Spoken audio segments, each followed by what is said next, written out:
इसके बाद कहानी सीधा अबिस वर्ल्ड पर शिफ्ट होती है, जहां डीमन एम्परर अपने थ्रोन पर बैठा हुआ होता है। उसके सामने सर झुकाए खड़ी होती है सक्यूबस क्वीन, जो अभी अभी उसे कुछ इन्फॉर्मेशन देकर आई होती है।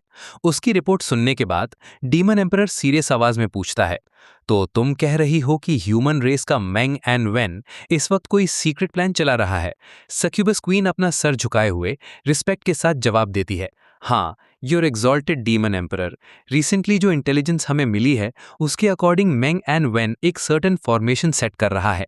इस फॉर्मेशन का कवरेज एरिया बहुत ही वास्ट है, लगभग पूरे शैंसिया एम्पायर को एनकम्पास करता हुआ।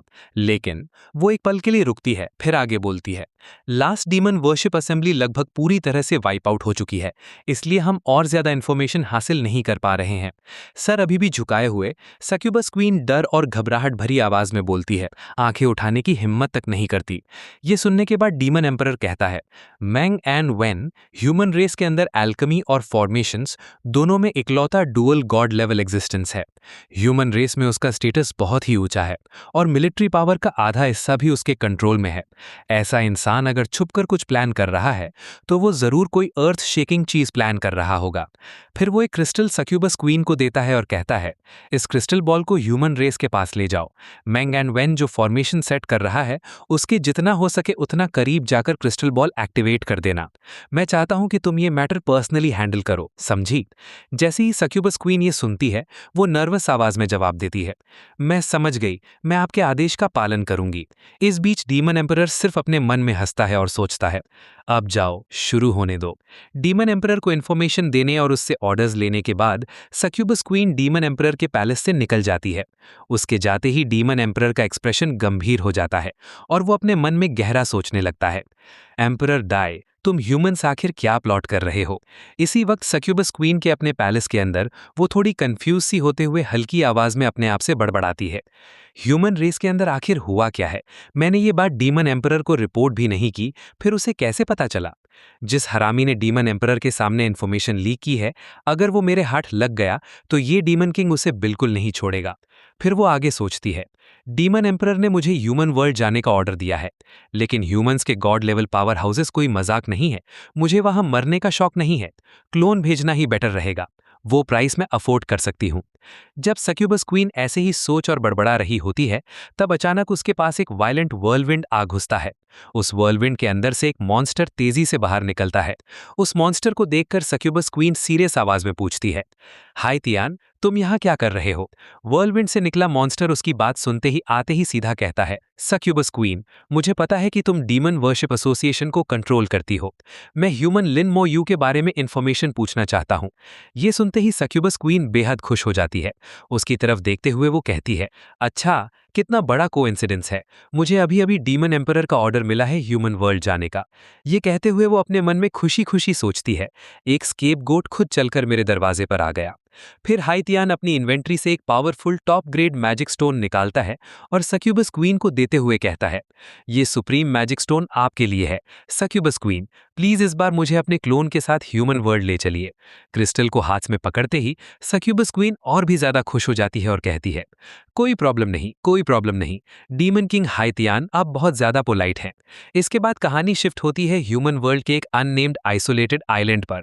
इस वक्त उस आइलैंड पर एक बहुत ही पावरफुल फॉर्मेशन बन चुकी होती है और डार्क डीमन पर्पल क्रिस्टल्स उस फॉर्मेशन को एनर्जी सप्लाई कर रहे होते हैं। जैसे ही फॉर्मेशन एक्टिवेट होती है, कई लोग उसके सामने झुक जाते हैं और बार बार एक ही शब्द बोलते रहते हैं, Burn my soul, incinerate my flesh, believe in our Lord, and eternal life shall endure. Burn my soul, incinerate my flesh, believe in our Lord, and eternal life shall endure. Formation activate होते ही वो अचानक violent lightning के साथ चमकने लगती है। उस raising lightning के साथ साथ सभी लोगों के शरीर से डार्क पर्पल एनर्जी जबरदस्ती खींच दी जाती है और सीधा फॉर्मेशन में अब्जॉर्ब हो जाती है। वहां मौजूद हर एक इंसान की एनर्जी बाहर निकलकर फॉर्मेशन में बह जाती है।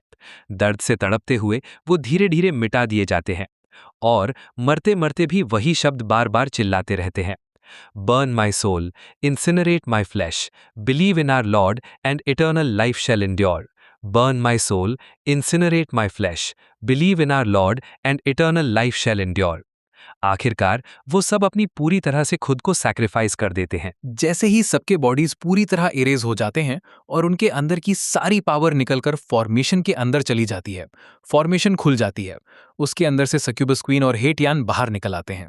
जैसे ही दोनों फॉर्मेशन के जरिए समन होते हैं, हेटियान तुरंत पूरे ह्यूमन वर्ल्ड को स्कैन करता है और कहता है, मुझे महसूस हो गया है, वो उधर है। ये सुनकर सक्यूबस क्वीन उसे हाथ से इशारा करके रोकना चाहती है और कहती है, इस सफर में सावधान रहना हेटियान। हेटियान बिना रुके फुल स्पीड में डैश करता है और कहता है, मुझे ह्यूमन वर्ल्ड भेजने के लिए सक्यूबस क्वीन का बहुत बहुत शुक्रिया। हेटियान के जाते ही सक्यूबस क्वीन ठंडी और कातिलाना आवाज में अपने आप से बड़बड़ाती है, बेवकूफ, इतनी जल्दी खुद को मौत के हवाले करने भाग गया। इसके बाद सक्यूबस क्वीन भी फॉर्मेशन से बाहर निकलती है और फुल स्पीड में आगे बढ़ जाती है। फिर कहानी सीधा हार्बिन सिटी पर शिफ्ट होती है, जहां सक्यूबस क्वीन पहले ही हवा में उड़ते हुए पहुंच चुकी होती है। नीचे शहर को देखते हुए वो कहती है, इंटेलिजेंस के मुताबिक मेंग आनवेन कुछ दिन पहले हार्बिन सिटी आया था। थोड़ी देर बाद ही वो यहाँ से चला गया, इसलिए ये जगह फिलहाल सेफ होनी चाहिए। वो थोड़ा और आगे उड़ती है और तब उसे नीचे एक फॉर्मेशन नजर आती है।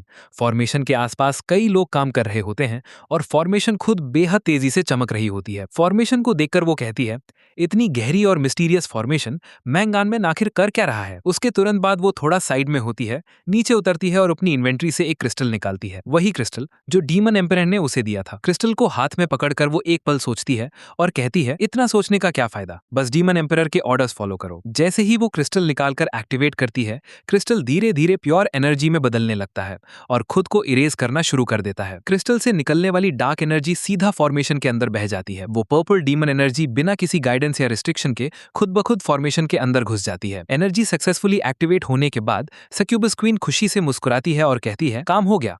क्या ये कुछ ज्यादा ही आसान नहीं था? लेकिन जैसे ही वो ये कहती है और चैन की सांस लेती है, अचानक ऊपर से पावरफुल रेड लाइटनिंग गिरती है और चारों तरफ से सक्यूबस क्वीन को घेर लेती है। खुद को पूरी तरह से इस एनर्जी से घिरा देखकर सक्यूबस क्वीन घबराकर चिल्लाती है, डैम इट, मुझे पता था कि ये इतना सिंपल नहीं होगा। इसी पल शेंशिया टावर उसके ऊपर अपीयर होता है और अपनी एनर्जी छोड़ता है, जो सक्यूबस क्वीन को पूरी तरह से घेर लेती है। शेंशिया टावर की एनर्जी में खुद को फंसा देखकर सक्यूबस क्वीन डेस्परेशन में छूटने की कोशिश करती है और चिल्लाती है, ये शेंशिया टावर है और मेंग आनवेन, तुम शुरू से ही मेरा इंतजार कर रहे थे। उसी पल मेंग अचानक अपीयर होता है। आते ही वो सक्यूबस क्वीन को देखकर सीरियस आवाज में कहता है, सक्यूबस क्वीन, तुम अपने आप को कुछ ज्यादा ही ऊपर समझती हो। मुझे पहले से पता था कि तुम लोग सीधे काम नहीं करोगे, इसलिए मैंने हर फॉर्मेशन में एक अर्ली वार्निंग सिस्टम लगा दिया था। बस मुझे ये उम्मीद नहीं थी कि मैं सिर्फ कुछ छोटे मोटे लोगों को मारने का प्लान कर रहा था और उससे एक डीमन किंग निकल आएगा। इस वक्त सक्यूबस क्वीन टावर की एक फॉर्मेशन के अंदर फंसी होती है। मेंग की बातें सुनकर वो पैनिक में आ जाती है। उसके चेहरे पर हल्की पसीने की बूंदें आ जाती हैं। फिर भी वो मेंग को सीरियस नजर से देखकर कहती है, ये किंग सिर्फ क्यूरियोसिटी के चलते यहाँ आई थी। मैं बस ये देखना चाहती थी कि तुम इतनी बड़ी ऑपरेशन के जरिए क्या कर रहे हो। ये सुनते ही मेंग अपना हाथ उठाता है और ठंडी आवाज में कहता है, अब जब तुम जान चुकी हो तो मर जाओ। जैसे ही वो अपनी बात खत्म करता है, वो टावर एक्टिवेट कर देता है। टावर एक्टिवेट होते ही पावरफुल रेड बीम्स और क्रशिंग प्रेशर सक्यूबस क्वीन की तरफ छोड़ देता है, जिससे उसका शरीर जमीन में धंसने लगता है। इंटेंस रेड लाइटनिंग बीम सीधा उसके बॉडी पर गिरती है, जो उसे भारी नुकसान पहुंचाती हैं। सक्यूबस क्वीन पूरी कोशिश करती है अपना बचाव करने की, लेकिन फॉर्मेशन के अंदर फंसी होने की वजह से वो टावर के प्रेशर टाइप अटैक से बच नहीं पाती। दहशत से मेंग को देखते हुए वो चिल्लाती है, डैम इट, मेंग, क्या तुम पागल हो गए हो? क्या तुम्हें डर नहीं लगता कि मैं अपने इस क्लोन को सेल्फ डिस्ट्रक्ट करके पूरी हार्बिन सिटी के ह्यूमन रेस को अपने साथ दफना दूंगी? वो पूरी ताकत से स्ट्रगल करती रहती है।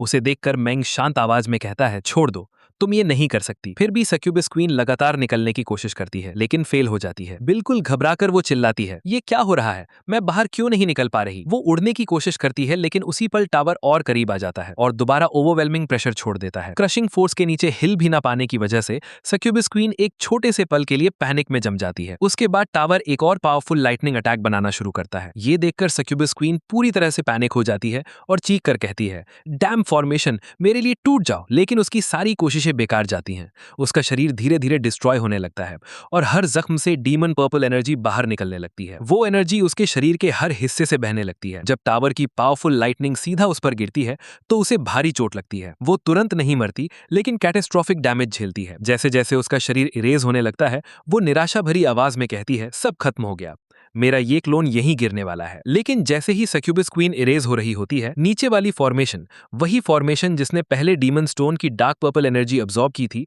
उसके अंदर मूवमेंट शुरू हो जाती है। जैसे ही फॉर्मेशन रिएक्ट करती है, dark purple energy succubus queen के इरेज होते हुए शरीर के आसपास जमा होने लगती है। ये देखकर मेंग शॉक में चिल्लाता है, ये क्या है? इसी पल मेंग के बिल्कुल सामने डार्क पर्पल एनर्जी से पूरी तरह से लिपटा हुआ एक मैसिव टावरिंग बॉडी धीरे धीरे फॉर्म होना शुरू हो जाता है। तो दोस्तों, इसी के साथ इस चैप्टर का एंड होता है। आगे कौन से ट्विस्ट हमें देखने को मिलेंगे, ये हम नेक्स्ट एपिसोड में जानेंगे। मिलते हैं नेक्स्ट वीडियो में। तब तक अपना ख्याल रखिए और गुड बाय। और हाँ, नेक्स्ट चैप्टर के लिए आपकी प्रेडिक्शंस क्या हैं, कमेंट्स में जरूर बताना। और सबसे इंपॉर्टेंट बात, वीडियो को लाइक करना और चैनल को सब्सक्राइब करना बिल्कुल मत भूलना।